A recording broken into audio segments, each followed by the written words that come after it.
Hi, in this video, we are going to talk about enteric fever, but before we start, if you didn't subscribe to my channel, so subscribe to it and press the bell icon for the latest videos. Enteric fever, typhoid fever and paratyphoid fever are caused by Salmonella typhi and Salmonella paratyphi, types A, B and C, respectively. Humans are the only reservoir of infection, and the spread is fecal-oral. The incubation period is 10 to 14 days. Typhoid fever is most prevalent in overcrowded areas with poor sanitation. Clinical features. The incubation period is 5 to 21 days after organism ingestion.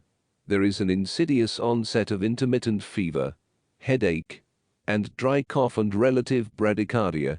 In the second week of the illness, there is an erythematous maculopapular rash on the upper abdomen and thorax, splenomegaly, cervical lymphadenopathy, and hepatomegaly. Diarrhea may develop.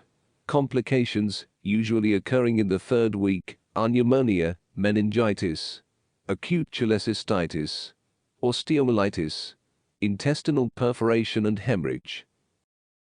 Investigations. Diagnosis requires the culture of S. typhi or S. paratyphi from the patient. Organisms can be cultured from the blood, feces and urine, depending on the stage in the illness that individuals present for medical attention. Where the diagnosis is in doubt, bone marrow cultures may be positive even after starting antibiotics. A blood count shows non-specific leukopenia. The Weidel test has limited clinical use. Management and prevention.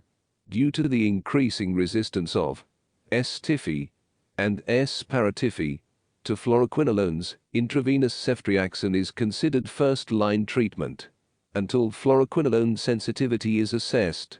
Azithromycin is an alternative to uncomplicated disease. To reduce relapse rates and persistent carriage, treatment should be continued for 14 days. Some patients become chronic carriers, with the focus of infection in the gallbladder, and prolonged antibiotic treatment is indicated. Vaccination with injectable inactivated or oral live-attenuated vaccines gives partial protection.